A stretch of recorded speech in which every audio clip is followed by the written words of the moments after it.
because, really, when you look back now on the speech that was broadcast by Russian television in the early hours of the morning here, the speech by President Putin, it is quite astonishing. I've just been going through it through the morning.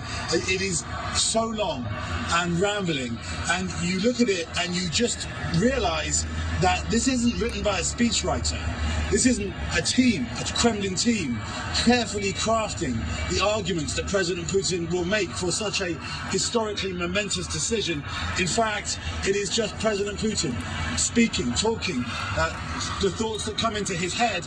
There are some details in here which are, I think, interesting, enlightening. So he says in the speech that he made the decision to carry out the special military operation on February 22nd. So that is on Tuesday. So when that tells us then that when the US, when Secretary Blinken cancelled the meeting with his counterpart, Minister Lavrov, the foreign minister, and when the French cancelled that potential diplomatic meeting, and when it became clear to the Russians that there would not be a further meeting between President Putin and President Biden, according to President Putin's own account, he'd already made the decision. The diplomacy breaking down was not a catalyst. He'd already made the decision, according to President Putin himself in that speech. And he also says, and it's now been reiterated too by the Kremlin spokesman Dmitry Peskov, that our plan is not to occupy the Ukrainian territory. Now, I think there is a crucial question here for President Putin, who we are told is directing this himself. He is very much the one-man band, the man in charge. He has a small group, a coterie around him, but we know from just watching how he treats them. He did that on Monday, dismissing his foreign intelligence chief and interrupting him during that Security Council.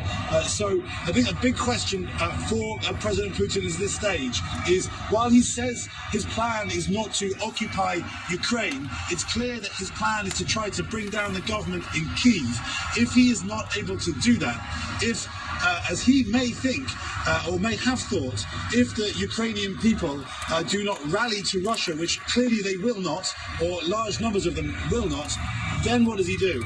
And that is the nature of an invasion like this. It's been seen again and again historically, really, that once you break a country, you own it, if you like. Now, clearly Russia doesn't own Ukraine, but it's the same principle.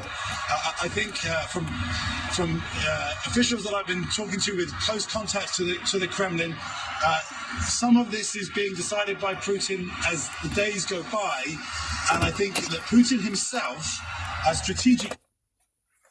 He was not going to invade. In fact, they were just peacekeepers heading over the border into Ukraine. Now a full-scale invasion is underway. NBC's Kirsten